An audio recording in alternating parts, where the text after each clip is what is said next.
Happy New Year! Happy New Year. Hello and welcome to the first episode of Cinema Conversation. Today, since it is New Year's Eve, we're going to be talking about some of the best New Year's movies of all time. So, let's just get into it. Okay, first one. Trading Places. So, Trading Places is one of those odd movies where like half of it is set at Christmas and like half is at New Year's. It's technically a Christmas movie, but really the main climax happens on New Year's Eve. It's takes place on a train, which ironically enough is the second movie to have Jamie Lee Curtis on a train on New Year's Eve after Terror Train in 1981. So, what else? It's really funny. They keep like walking into the train car, and like they keep seeing the principal from Breakfast Club. He also played the cop in Die Hard, which, as you can see, I'm a pretty big fan of. And so what's his name? Coleman. He walks in as like an Amish Irish something. I think Eddie Murphy is he's like African, like South African. Right. And so Jamie Lee Curtis is the funniest, the second funniest actually of the group, because she keeps saying stuff like, "No, I'm from Sweden." Yeah.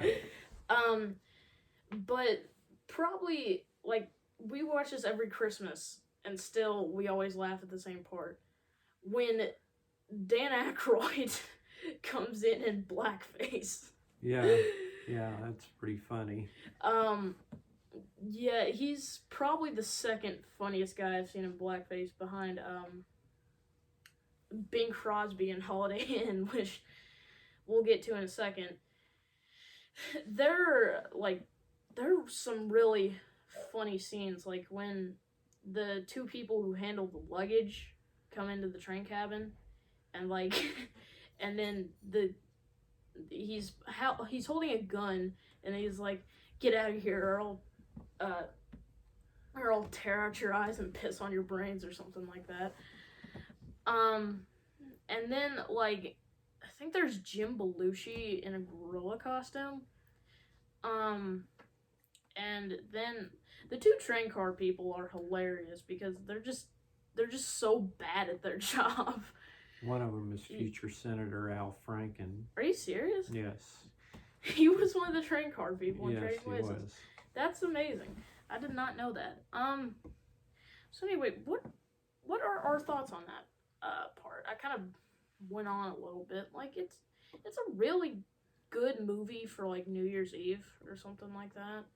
It's also a really good Christmas movie, but like part of it's on Christmas, part of it's on New Year's, that whole thing. Yeah, I think it's honestly one of the best New Year's movies ever made. How do you feel? I agree. Yeah, I agree. Up next, When Harry Met Sally. I'm getting this all from this page I saw this morning that's like the best New Year's movies ever made.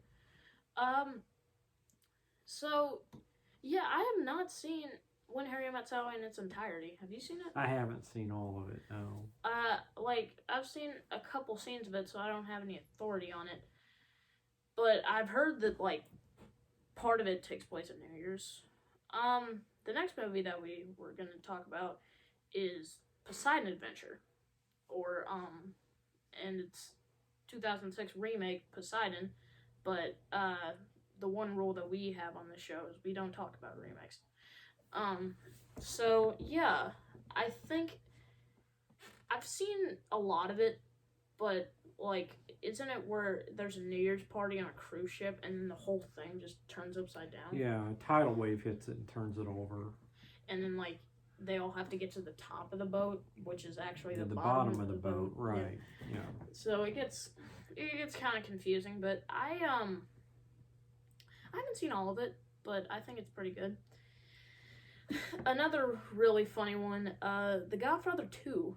Some of its most famous scenes happens at a New Year's party. Like, Yes. I've seen some of it. The New Year's party is when the Cuban Revolution takes place. So yes, that is part of the movie. I know it was you, Fredo. Yeah. You break my heart. Yeah. You break my heart. Exactly. Oh yeah, one fair warning for the rest of the show is I like to do a lot of impressions, and I do a lot of singing, but we're not gonna focus on that. I read that another one was Sleepless in Seattle. For some of these movies, a lot of these movies actually, I haven't seen them in their entirety. Like maybe Trading Places and a couple others that we'll get to, I've seen in their entirety.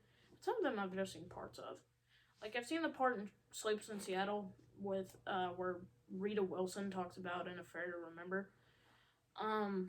But don't they meet on like the Empire State Building on New Year's Eve? They do, yes. That's part of the plot.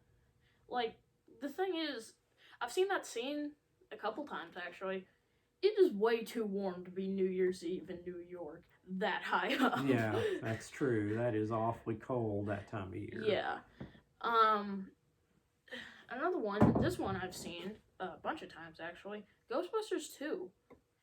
The weird thing about Ghostbusters 2 is it's just like Trading Places, where like half of it's at Christmas and half of it's on New Year's. Right. There's a really funny thing. I was watching a review of it, of Ghostbusters 2 by Nostalgia Critic.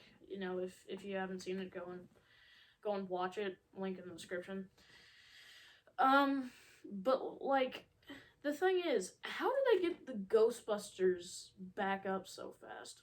So think about this. Like, the beginning of the movie can start at the earliest, like November 1st, and it ends like on New Year's Day. So it takes them like at least a week to even start up the Ghostbusters. They have to get Janine back. They have to get the lease on the firehouse. They have to get a new car. And what's their source of income for all of this? Because at least like in the first movie, they explained that they took out a second mortgage on Ray's house. Right. That one I've seen probably more times than I've seen The Son. Yeah. But Ghostbusters 2, I don't like to watch a lot because it's just kind of like Home Alone 2, where it felt like they were just trying to make the same movie again, but like worse. It's kind of got like the Disney remake complex where like, how is it possible that you can make a direct remake, word for word, line for line, shot for shot of a great movie and somehow make it bad? Yeah. Yeah, there's just something about it. But like, I think it's like they take down Vigo the Carpathian on New York, or on New Year's in New York. And they take the Statue of Liberty through the streets of New York. And also the thing about that is, like, after the Marshmallow Man incident, why would there be people cheering instead of, like, running away? Like, because, like, they know that, like, they don't know that the Ghostbusters are in there. That could easily just be the possessed Statue of Liberty. Right, exactly. So they I think Ray gets possessed by Vigo the Carpathian at the end of that movie, but then he comes out of it. Yeah, and he gets out of it, right. I don't get the dynamic of why they need a baby for that, like, and why it's specifically, other than plot reasons, what's her name? Sigourney Weaver's baby? Dana Barrett, that's what it is. I think that's what it is. That's right. Why it's specifically her baby?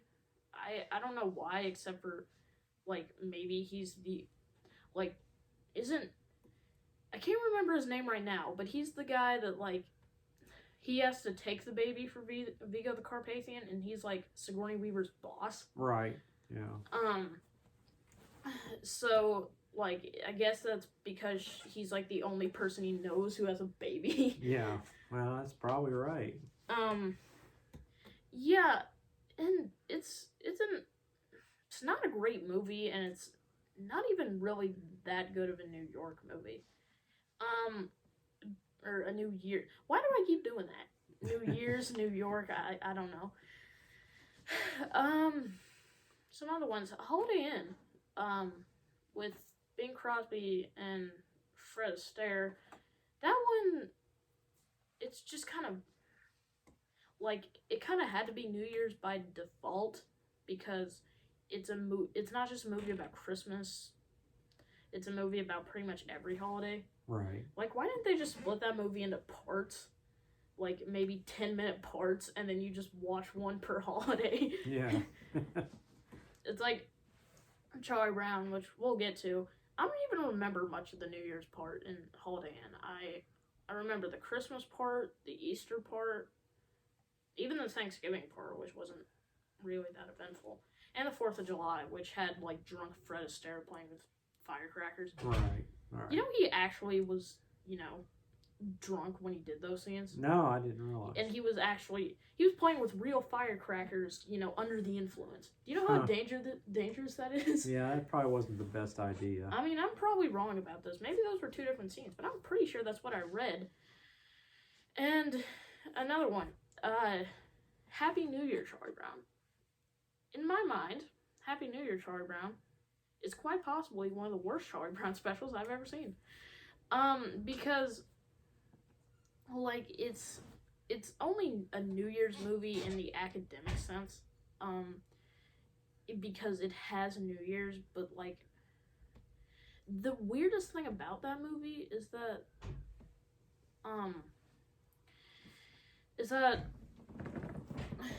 Linus is probably the meanest person to Charlie Brown in that movie of all people, Okay. Because, like, they're forced to read a book over Christmas break, and he hasn't even started it, and it's War and Peace, which probably is where the Peanuts movie got its subplot. The Peanuts movie has, like, a lot of its parts taken from, Peanuts holiday specials. Right. This movie really reinforces the idea that if there's a holiday, there's a Peanut special for it. Mm-hmm. And, like, he goes to a New Year's party, and he just goes to read, but he takes the little red-haired girl as his date, which I don't get what the,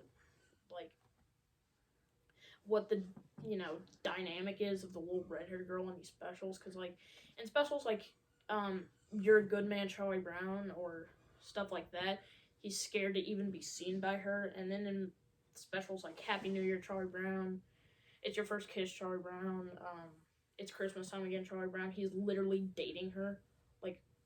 Right. Like, I guess the Peanuts movie at least kept consistency. You can say what you want about it, but, I mean, it knew the dynamic between those two wanted to be. Yeah. Yeah, it's just not that great, because, like, he ended up reading outside, but he fell asleep, and then Linus ended up taking the little red-haired girl as his date. And then, like, the look at the end on Charlie Brown's face is just heartbreaking. Like, it's like, you know how sometimes when Charlie Brown is sad, you're supposed to feel sad, or it's supposed to be kind of funny? That one was just... I just didn't even get it. Yeah. What else? 2 horror movies, in fact. New Year's Evil and Terror Train both took place on a train, I think, on New Year's Eve. So, I think Trading Places was Jamie Lee Curtis's 4th movie after Halloween, Prom Night, and Terror Train. So that's why I said that was her 2nd movie, New Year's Eve on a train. I think in Terror Train, like, Jamie Lee Curtis is kind of, sort of, I don't know, like, she's, like, the girlfriend of some jerk, and they're, like, on a train, and it's a costume party for some reason. I think that's only because it's a whodunit, and the killer is wearing a Groucho Marx mask. And then the weird thing is, there's New Year's Evil where it's another costume party on another train, and like it's a whodunit. But like, I think New Year's Evil came first. And this also reinforces the idea that just like Peanut specials, if there's a holiday, there's probably a horror movie for it. Right. And I think, what else have we not done? I think A Fair to Remember takes place on New Year's Eve, but I think we've already talked about that in Sleepless in Seattle. Trying to remember. Is there anything else? Any other New Year's movies you can think of? I can't think of any other ones. So what has your opinion been on these New Year's movies that we've talked about? What do you think about them? Well, I think that my favorite one was Trading Places. The rest of them just they've not really lived up to what I would think they would be worth. Like, they're just not all that good. The thing is, like, I can't really get mad at them because, like, it's very easy to make a movie, like, about Halloween or Christmas or Easter because, like, those are they have things very specific to the holiday. Mm-hmm. But, like, what do you have for New Year's? Like, except for, like, Auld Lang Syne, gold confetti, and sparkling cider. Yeah. You know, there's always the counting down to midnight, but that's, like, I don't even think that was in Trading Places. Like, they tied up Dwayne T. Robinson, and then they just moved on to the... No, it was not. Yeah, it was not. And I think Trading Places, I think our two personal pick for best New Year's movie has to go to Trading Places. I would agree.